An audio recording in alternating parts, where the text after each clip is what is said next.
Hello? Hey, how's it going? It's going good. I spent the whole day sitting and reading for school, so it's really great to be taking a break and chatting with you. So what's going on? Man, I envy you getting to sit the whole day and read. I need to go back to school. But I'm assuming you noticed this, but on our Instagram and our Facebook, we posted this week's Which Josh question, and it was which Josh has a Google Doc where he keeps a list of Josh's rules. Did you catch that? I did, and I've been accused of putting way too many things in spreadsheets, and they're probably correct. I'm very happy to report that this is your bailiwick and not mine. So, Josh from Missouri, you've got a Google Doc titled Josh's Rules, and now you need to tell me about it. Yes, and did you ever watch NCIS? Oh, yeah, of course. Of course. Okay, so the main character has this set of rules that is constantly quoted throughout the entire series. Do you remember this? Yes. Okay. So that is where this is coming from.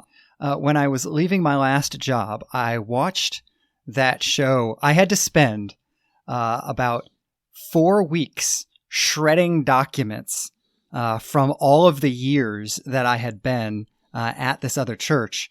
I literally had to sit there every single day for 3 or 4 or 5 hours and just shred document after document after document, because it was all this stuff that the church didn't need anymore, and no one would know except for me which things was necessary and which things wasn't necessary. So they asked me to shred all this stuff before I went, and it was so much, by the way, that I actually burned out a paper shredder in my attempt to shred all of this stuff. But I was so bored out of my mind that I watched several seasons of NCIS while I was shredding documents, getting ready to leave my old church. And I found this idea of having a list of rules that are so clear and written down that everybody around you eventually knows them by number. I thought it was a fascinating idea because there are certain things I say or do over and over and over again. I mean, you may not have known I had this document, but I suspect you're not surprised. No, I am not surprised at all. However, I'm never going to memorize what numbers goes with what rule, but I believe that you have all of these in a document, and I imagine I've even heard most of these rules at one time or another. I would think so. So I'll share some of them with you. I doubt we have time for me to read all of them, but as we go, you got to be thinking about, I know you don't have a document like this, but I know you have things you say over and over again, either to your kids or at work, or to your wife, or to your friends. There are just certain things you have found yourself saying, and I think most people have this. They're not all super intense. Some of them are serious. Some of them aren't.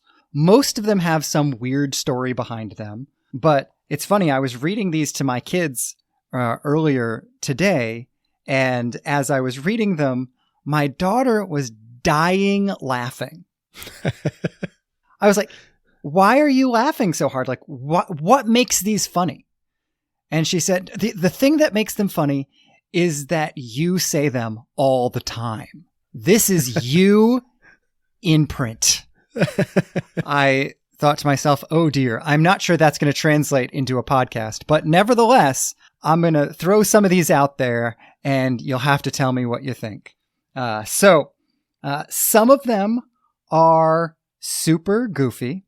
Like, number 5 is always bring headphones. Any guesses what the context was that made me make this an official law of my life? Okay, so I'm picturing squirmy 4 to 6-year-old kids on an airplane that desperately need to find a reason to sit. So that's what I'm picturing. I'm picturing we cannot travel without our kids having headphones. That's hilarious.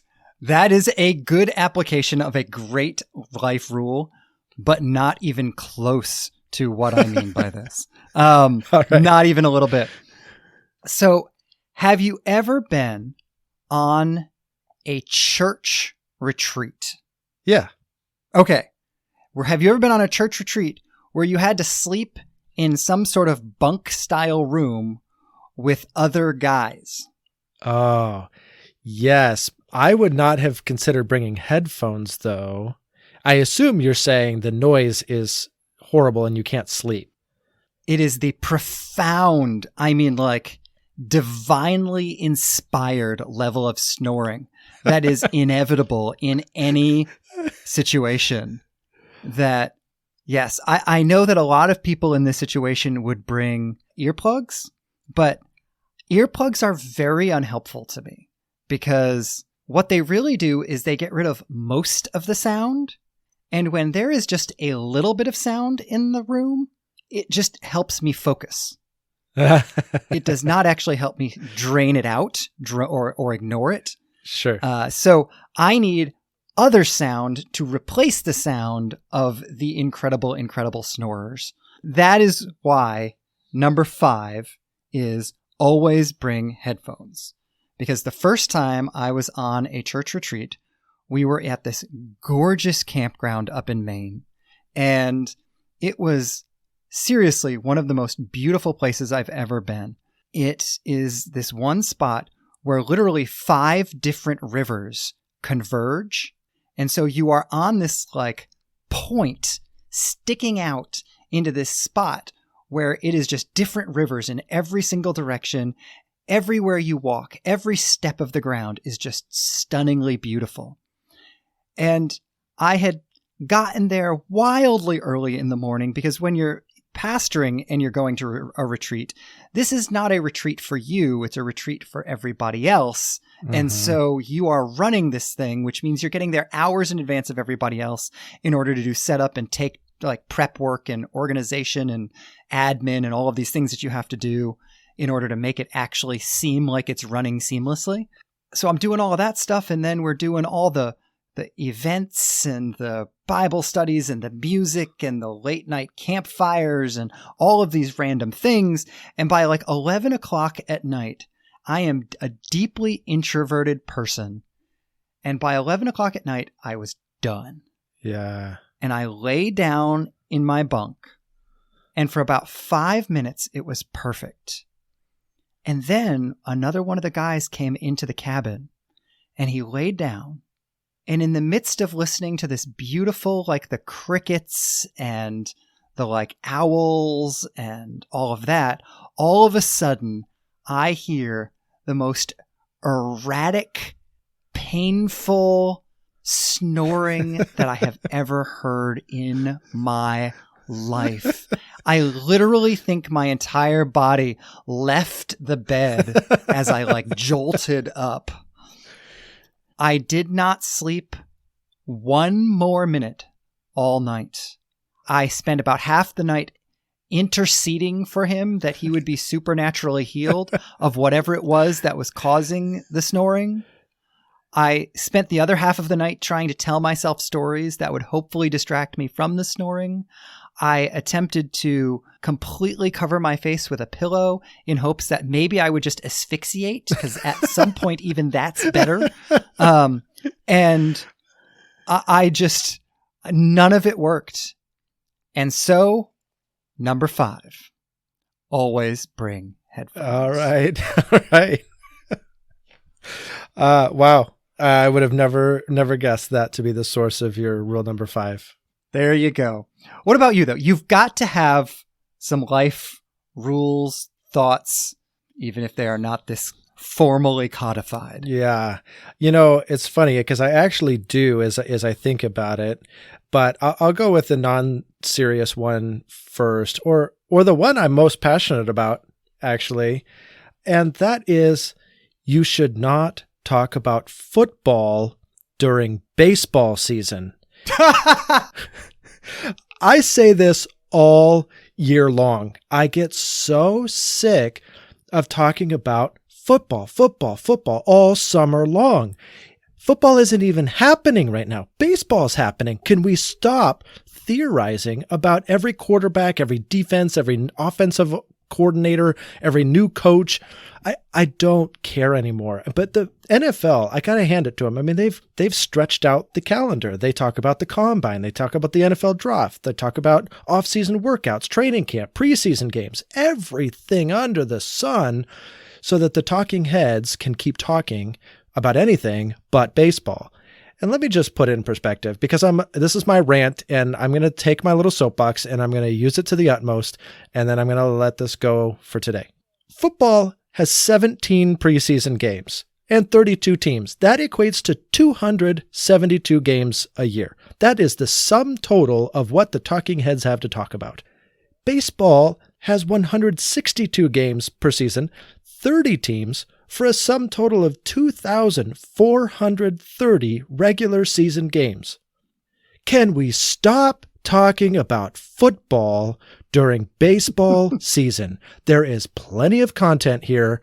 Let's drop the NFL for a little while. We'll get back to it. Don't worry. Let's just talk about baseball. So anyway, there you go. I don't know if I just alienated listeners or made a bunch of friends, but I can't stand it. That's hilarious. So I'm actually uniquely excited about baseball right now because we have the MLB online subscription package. Same. So at least where I used to live, which was 14 miles from Fenway, it covered every single game except the games of your home team. Yeah. My home team is no longer my favorite team. So suddenly I get to watch the Red Sox games. It's great. So I'm with you. And I don't particularly like football. So I am more than happy to not ever talk about football, but especially during baseball season. Yeah, I like football. I don't get a chance to watch it very much because of school and life and all that stuff. And games are 6,500 hours long. Well, so is baseball. I mean, it's the same time commitment. Actually, baseball is more because there's more games. But yes, I'm a little bitter about that. Don't get me started. Yeah, it's a lot to follow. But at the same time, you always know it's like there's a game to watch every single day. You just know that I do like you can do that. All right, so give me something off of your list that is like super deep, where you're like, I took the time to write this down and I'm so proud that I did, and somebody needs to give me an award for it. I am having trouble narrowing it down based on that criterion, which says a lot about me. All right, here is one that is deeply me. I will pick this one. You've heard me say this kind of thing before. There's like 3 or 4 that hit this kind of like really deep. I actually am genuinely passionate about it. But this one, more than anything else, is something that I feel like is something that is unique to me. If I stole this from somebody else, I don't remember doing so, which is, I think, the actual definition of originality. Having stolen it long ago enough that you don't remember doing so. But here it is. Number 13. Leaders always absorb the awkwardness. Have I ever said that kind of thing to you? I can't remember if we've had that conversation. You have said similar things. The best treatment I got of this content was actually in a book that I just recommended to you recently, Managing Leadership Anxiety by Steve Cuss. And that book, it had a very similar vibe, if not the same idea. So I don't think you stole it from Steve Cuss because you haven't read the book. So I think you can still be original.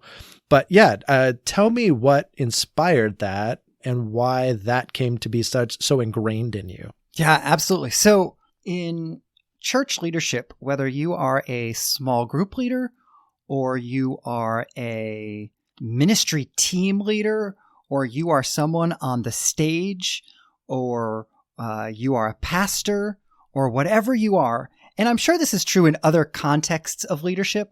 I am just ignorant of most other contexts of leadership, so I can't speak to them. But in all of those kind of ministry leadership roles, what differentiates a decent leader from an excellent leader is having a radar that catches situations that most people would either ignore or avoid or not notice because of the potential awkwardness. So, couple examples of this. A guest walks into church. There is potential awkwardness there. And a great church leader is looking at that guest and thinking, what might be awkward that I can prevent the awkwardness before it even starts happening? How can I anticipate potential awkwardness and make sure it doesn't happen? So, for example, one of the things we do every week at my church is check and make sure there's toilet paper in the bathroom throughout the service. Because how awkward would it be if you were sitting going to the bathroom as a first-time guest at a church and you suddenly realize there's no toilet paper? That's super awkward, and that could taint your whole experience. But then on the flip side of this, I think there are a lot of conversations in the discipleship process that most people avoid having just because it's going to be awkward. Or they give a pat answer because, so here's a classic one. Like a really great Christian starts dating some guy or some girl, and that person is nowhere near following Jesus. What does everybody say to that person? 99% of people say, hey, congratulations, right?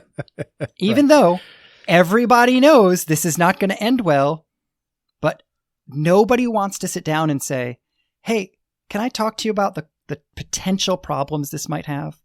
The leader takes the awkwardness on themselves and is willing to have an awkward conversation, an awkward interaction, and is willing to make it awkward for themselves because they know that the awkwardness is going to exist, and somebody has to take the initiative to seize the awkwardness. Yeah. And if the leader doesn't do it, no one else is going to do it. Yeah. Yeah. This is, I've got a parenting example of this very thing.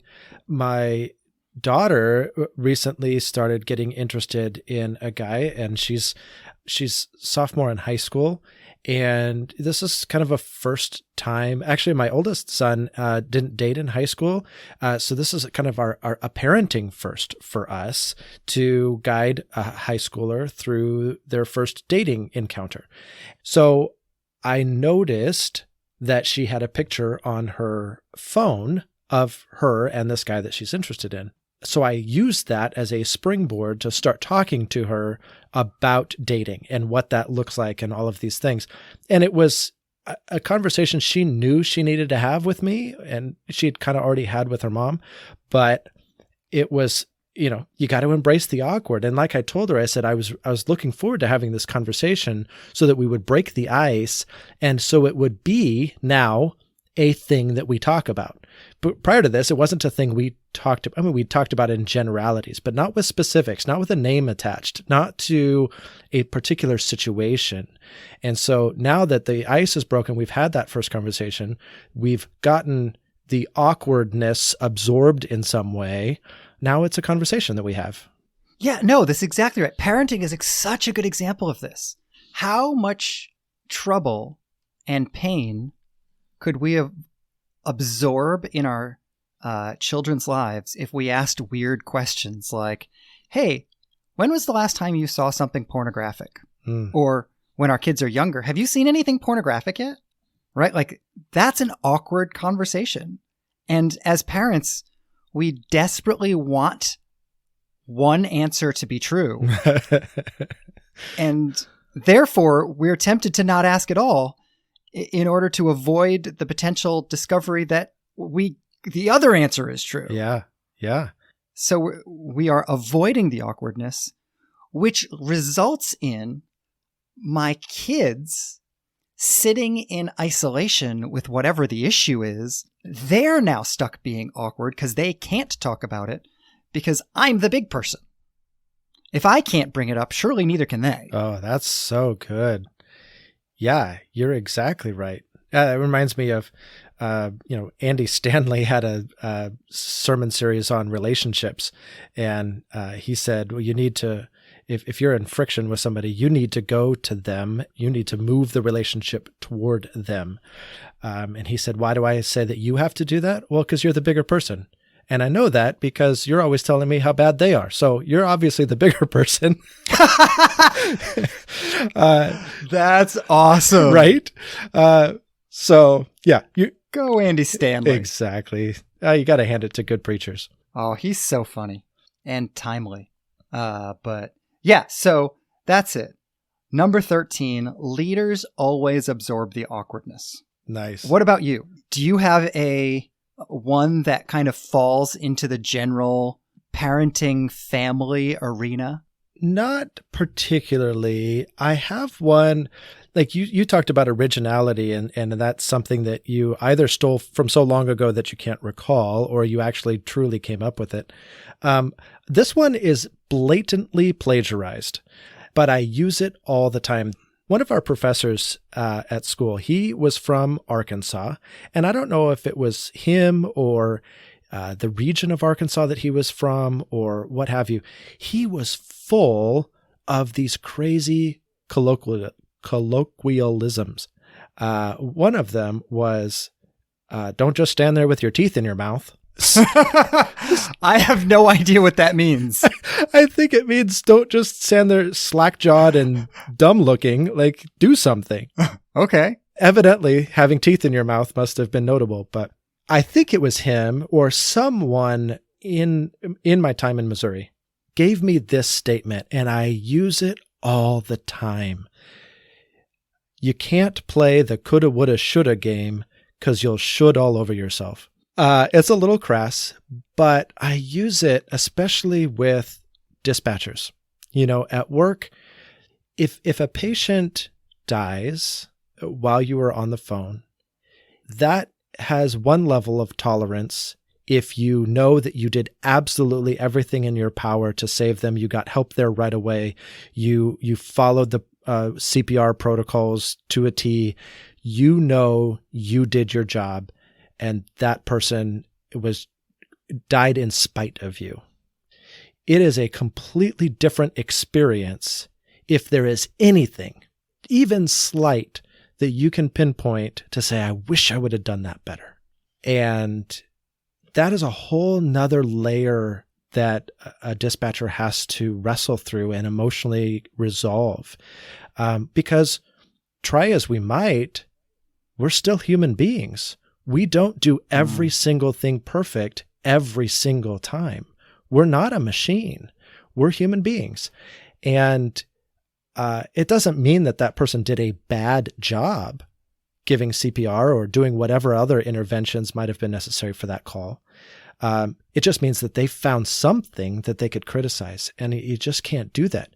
You can't play the coulda, woulda, shoulda game. You'll should all over yourself. And I have literally seen people, I know it's crass, but shoulding all over themselves. They're just covered in what they ought to have done. And it's not particularly helpful. No, this is so good. Brennan Manning, back when we were in college at school here in Missouri, Brennan Manning spoke to our school in chapel. Do you happen to remember this at all? No, I had no idea I'd ever even heard Brennan Manning speak. I'm so sad that I've missed this. Please enlighten me. So there are 2 or 3 things from when he spoke in chapel that changed my life. One of them is that he spoke with his toes over the edge of the stage. Like he was like 90% on the stage and 10% off the stage. And to this day, I speak with that same way because it had a powerful way of connecting to be that close and without anything between you and the audience. Still do it to this day. Preached on Sunday, did it then. Wow. So he told this story, and I hope I'm getting it right because it's been like 22 years or something. But he knew Shel Silverstein, and he told this story of how, I think it was Silverstein, had this giant plaque over his living room couch. And I wish I could say it the way Brennan Manning said it, but I can't. But it said, "Today, I will not should on myself." Mm-hmm. And it's that exact same thought that you're saying. And I say this to people all the time. As a matter of fact, we had someone very similar to what you were just sharing. We had someone OD at our church, and the funeral was just a couple of days ago. And I've talked with several staff members who are shoulda, woulda, coulda-ing. Coulda, woulda, shoulda. Coulda, woulda, shoulda-ing. And, they know they don't need to. But it's amazing that even when you know you don't have to, your brain still can go there. Yeah, it absolutely can. And you can just play that tape, right? You can play that tape over and over and over. And it is really hard to set that tape aside and to say, what's done is done. I did my best and I can hang my hat on that. It may not have been perfect, but I know I did what I could do in that moment. Absolutely. Well, that and it makes me think at some point we will need to have a whole conversation about the idea of deceptive brain messages when your brain is telling you things that are just not true. And how impactful that idea has at least been for me, and I think for you as well, as we've kind of explored it over the last several months. Yeah. Oh, absolutely. That would be a great episode. Although a kind of a vulnerable one, because you're exactly right. That has been really formative. One of the things that I took from Brene Brown, because she uses so many examples from her own life. She says, yeah, I do. I tell these stories, but I don't tell them until they are fully processed. They've become a part of me. They are something that happened before.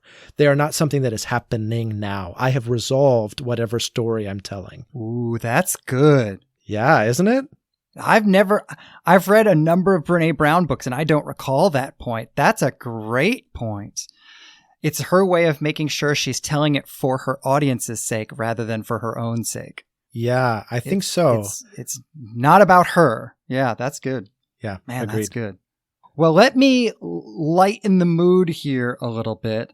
The one that I mentioned to you a couple of weeks ago that actually was the first time I think I'd ever mentioned this to you was number 2, always sign with a blue pen. Okay. First of all, why is that number 2? Because number 2 should involve a pencil. Why in the world should you always sign with a blue pen? This seems like such an arbitrary rule. Okay, it's gonna make sense, I think. Now, this is maybe slightly dated, but I think it's still true. Part of this comes from the fact that I am, at heart, a number 2 guy. I have always been serving underneath somebody, which means I have done a lot of bringing things to somebody to sign. Hey, Pastor, here's a pile of 15 cards I need you to sign. Hey, Pastor, here's up to 200 or 300 letters I need you to sign. And I would stand there and I would hold them and hand him the pen and just put one down. He would sign it and I would just keep moving them so he could just keep signing as fast as possible. And one of the things I realized, I found myself asking when I had the lead pastor signing all this stuff, is there a way we could get this printed on here that looks real? Can I fudge the personal element of this? And of course you can, but if you're going to fudge it, probably the easiest way to fudge it is to make sure that the signature is the same color as the print, which means you're making him sign in black. Mm-hmm. So a blue signature was originally a way for me to make sure that whether I was signing something or I was having the lead pastor sign something, it clearly wasn't a stamp. It clearly wasn't a print. Now, I understand you can color print stuff, but that's significantly more expensive. And so that was the driver. If we're going to take the time to hand sign this stuff, whatever this stuff may be, we deserve to get credit for it in the mind of the person who's receiving it. I don't want them thinking, this is probably just a print. I want them to know we really signed it. And so don't you dare sign in black. That was really what was behind it. And I have said this so many times that literally I was coming in the door from taking my one son to ninja practice. He does like American Ninja Warrior stuff. And we were coming home from practice. And as I walked in the door, my daughter was standing there. She said, "Hey, I have a permission slip I need you to sign for this thing that we're doing at school." And she held it up in one hand, and in her other hand, she held it up and she said, "And here's a blue pen, Dad." So clearly I have said this to my children at least a few times. So that's a giant letdown, I'm sure. But that is why I always sign with a blue pen. All right. Fair enough. Fair enough. Okay. Well, if that's something you've said 1,000 times over, I want to shift the conversation to thoughts, up-to-date, current thoughts. What are you thinking right now that is brand new? Something you haven't talked about before. What's on your mind? Well, I mean, in all honesty, I have been driving this conversation. You go first. I got to think about it for a second to figure out what else I'm thinking about. You go first. What have you been thinking about? Yeah. So, my thought has to do with translation. And specifically, I'm reading a book about the translatability of the gospel and, the fact that we're translating the Bible all over the world into multiple different languages. And this project has been going on for some time now. And we take it for granted that the Bible can be translated. But the author that I'm reading suggests that translation is inherent within the gospel itself. And as a justification for this, he says, Jesus spoke in Aramaic, but it was recorded in Greek. And so he says from the very outset, the gospel is translated. And we see this playing out time and time again as we continue to translate the Bible into other languages. And most of us, interact with the Bible in English, a language it was not originally written in. But I'm really thinking about this both because of his book and his argument that translation is inherent within the gospel itself, but also because of my study in the book of Hebrews, where the author uses a number of Old Testament quotations in order to defend his argument, but he uses not the original Hebrew Masoretic text, but the translated Septuagint, which has been translated from Hebrew into Greek. And there are enough differences in the translation from the Masoretic text to the Septuagint that it's interesting that he would form his argument based on the Septuagint. And some of the time, this argument is not itself supported by the Masoretic text, because the word or the phrase that he uses is not represented in the same way in Hebrew. And so it brings me to this thought, which is the fact that language is at the same time expansive and inherently limited. And a couple of examples might help. There's an African language in which the word for song is understood as the egg, EGG, the egg of a dance. And I think that is the most poetic and beautiful description of what a song is. And that's just how they conceive of it. It clearly shows their priority given toward dance and the fact that a dance hatches from the egg of a song. And so the word for song has to do with this egg of a dance. But then there is also an Alaskan language where they don't have a word for sheep, which makes perfect sense. They don't have sheep up there. So if you go to translate the Bible into this language, what do you do when Jesus says, "I am the Lamb of God," or he says to Peter, "Feed my sheep"? This doesn't translate. You could use the word seal, I guess, but even that is not really the same because you don't raise seals. So how do you translate this concept into their language? So I think at the exact same time that language is both expansive, it is also limiting. And so it leads me to this question. Could it be that God uses a multiplicity of languages as a way of further revealing himself to the world, because he is too big for any one language to accurately describe him. And so he has to use the translatability of his good news into all of these different languages as a means by which we can further understand who he really is. That's awesome.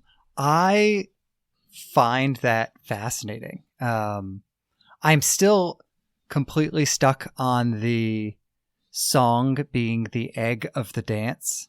I found that so fascinating. I had a hard time concentrating after that. Good thing it's recorded. You can go back and listen. I was just going to say, I wish we were recording this, but, so that's amazing. I love that. That's so cool. Yeah. Thanks. So, all right. I have sufficiently intervened and provided my thoughts. Now it is time for you to share yours. Awesome. Well, so today, just this morning, I finished Art and Faith by Makoto Fujimura. And this is a very simple thought, but I just resonated with it so much.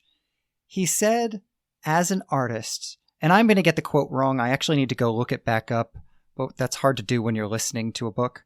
But he said, preaching is the supreme art of the church.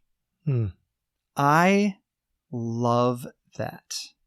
I think it's so important for us to see preaching as an art, as a communication art, that we are trying to do something that has an aesthetic to it. We're trying to do something that is beautiful and captivating. We're trying to do so much more than just transmit emotion when we're trying to preach. Especially this man who I have spent hours looking at his paintings this year. I find his paintings to be really challenging and really complicated, but this is a man who spends so much time on a single painting. He will literally sometimes make his own paper and make his own pigments, and then he will put all of that together. And it's not just painting once, it's painting layers and layers and layers of paint. And he's willing to do all of that to create a work of art. And for that person to say preaching is an art is something that is more profound than if anybody else says it, because this is a guy who knows what art is all about. Yeah, absolutely. Having recently taken a preaching class, I'm still freshly thinking through the craft of preaching. And I love your analogy, especially with layering, because I think a good sermon begins with an outline, a structure of what you want to say, but then you have to lay on layers, things, that give it texture and vitality. So stories, analogies, personal anecdotes, you have to bring it into a modern context. You have to bring it alive in some ways. And then you have to challenge some assumptions, or you have to encourage a particular way of thinking. And I don't know, and then you have to have this well-crafted nugget that somebody could put in their pocket and literally take with them and apply it to their lives. That doesn't come through a one-pass kind of deal. That has to be crafted like a piece of art. Yeah, you're absolutely right. And it's funny, I actually had not thought of that.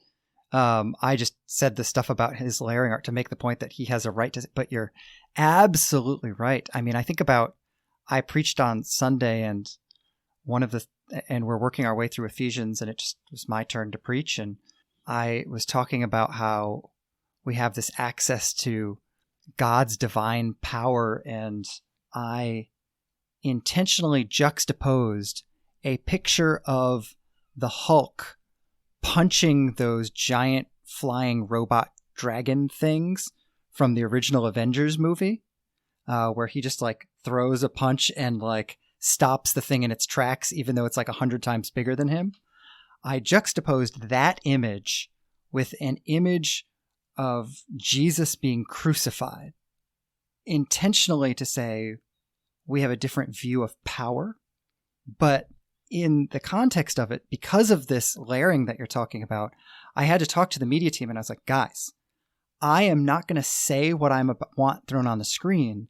I am emotionally building to a point where I need to be able to turn around, point at the screen, and the picture of Jesus being crucified comes on the screen. I just need to be able to say that, and on it comes.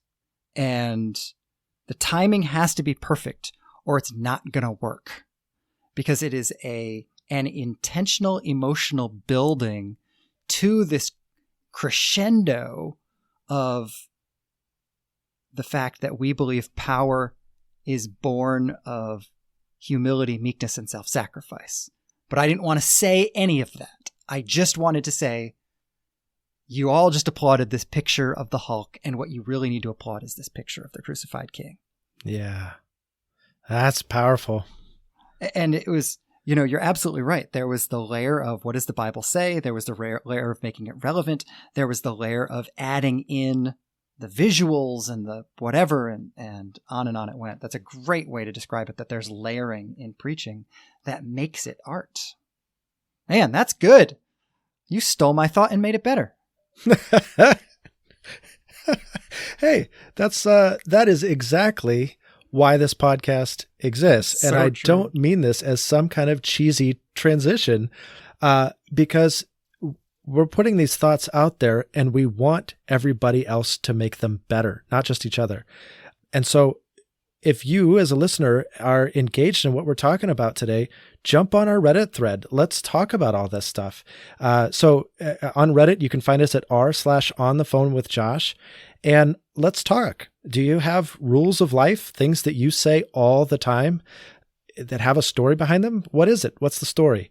And what are you thinking about? And do you have any reactions to what we're thinking about? We would love to hear from you. That's why we're doing this. Take our thoughts, make them better, bring your own, let other people make them better. That's what we're doing. Yes. Yeah, I can't wait to see what everybody writes, and I'm looking forward to interacting and engaging with it. That's going to be great. So, all right. Well, are we on for next week? I can't wait. It's going to be good. I agree. Talk to you then. All right. Talk to you then. Bye.